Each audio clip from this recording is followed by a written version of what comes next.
Hey everybody, video here for you today. Now after 2,000 ancient history videos, I really have to be motivated to talk about a site. I want to learn about it, because that's why I make these videos, just to learn about these sites and share what I learn.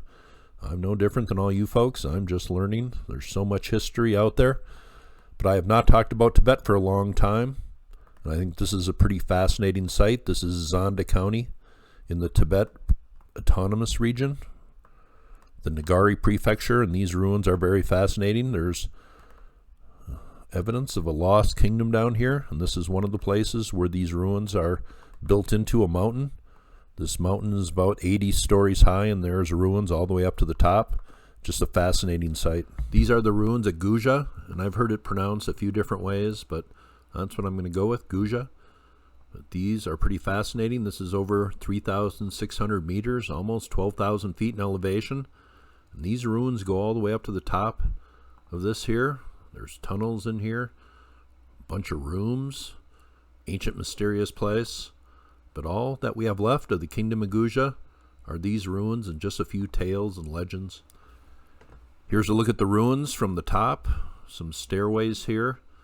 The general view coming from Tsaparang. This was the capital of the Kingdom of Guge, and there's other ruins nearby. There's the Tholin Monastery. It's about 8 miles east, but this is the main place, the capital here. This place got going about 1,000 years ago, and then by 300 years ago, these people seem to have disappeared, wiped out by some warfare or something here. But these are pretty fascinating ruins, that is for sure. Now I will leave a few links below, but it says, the barren, eroded landscape around modern Zonda is unlike any you have encountered so far and seems an improbable location for a major civilization to have developed.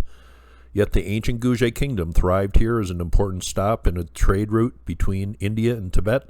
The Guge kingdom could be dated back to the kingdom of Zhangzung, which was founded after the collapse of the Tubo kingdom around the 9th century and ended in the 17th century. The ruins of Guge are one of the most mysterious places in all of Tibet. They're not sure where these people came from who established this empire, but these ruins are known to have some pretty incredible Buddhist frescoes in them. Here is one right here.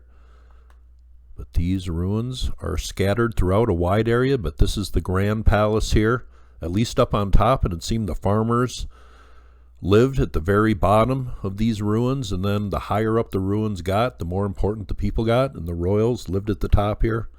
But this is just a pretty cool place, a place I have not looked into before until just recently. Just doing a little bit of reading here, it says a visit to the Grand Palace is a visit to one of Tibet's most treasured and mysterious ruins. You'll find over 720,000 square meters of property set along the banks of the Jiangquan River and rising over 300 meters tall. Inside, 445 rooms have been discovered to date, along with 879 caves, 58 pillboxes, 28 Buddhist pagodas, and mysteriously, 4 secret tunnels. So I guess if they've been discovered, they aren't so secret anymore. But that is a little look at the ruins here in western Tibet. Here is a look at the nearby Tholin Monastery. I believe this has been partially reconstructed and is about 8 miles east of the Grand Palace. But it says the Guge kingdom is something which time has almost forgotten. Despite having had 16 kings, it has continued to guard its almost secrets of its beginning and its fall. After its fall, it wasn't until 300 years later that it was brought back into the public sphere by Italian scholar Giuseppe Tucci. While still relatively unknown to this day, the Guge kingdom is a fascinating piece of Tibetan history and a place which should be visited and certainly not forgotten. But those are some looks at some ruins here in a nearby monastery.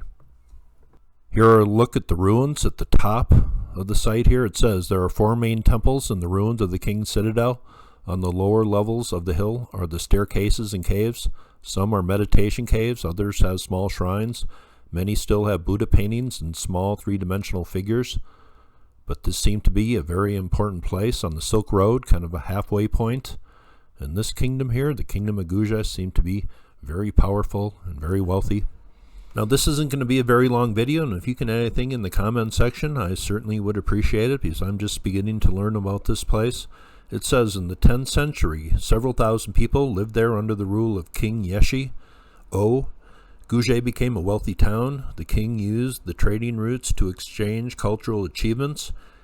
He sent monks to India to study Buddhism. One of them, Rishen Zongpo, studied in India for 17 years before returning to Tibet. It says, Zongpo became one of the key figures of Tibetan Buddhism. He translated many Sanskrit Buddhist texts to Tibetan, and also he built 108 monasteries in western Tibet, including some in this area here. So that is a little bit of how this place is important to the Buddhist movement in this area and in this time frame. I just thought I would talk about this today. I haven't made a video on ancient Tibet for a long time, and this is a kingdom that I'm just starting to learn about. And I just don't know a lot about the Buddhist culture, so I always learn a little bit when making these videos, and really that's what it's all about, learning a little. But this place had hundreds of rooms, secret tunnels, ruins going all the way up to the top here. And it had frescoes, these wall painted murals, and maybe here playing a little Stairway to Heaven, who knows. Here is a video. I will leave this link below. Art lover protects Tibet's Guge kingdom ruins. But just imagine being left with the task of looking over these ancient ruins with the fascinating artwork and the secret tunnels and all these rooms at this high elevation. That must be pretty fascinating work, just hanging out here, looking over all this stuff. That is a video on the ruins of the kingdom of Guge. And if you have a better way to pronounce that, please leave it. I've heard it pronounced a few different ways. But that is a place in Tibet that I am just starting to learn about. Pretty interesting. And I will leave a few links below if you want to read into the history of the people. They were around for about 7 centuries. Some warfare went on here, some interesting negotiations between kingdoms. Pretty fascinating history, but that is about all the time for YouTube I have today. The Kingdom of Guge, right down there in western Tibet. Hope you thought that was interesting. You all have a very nice day.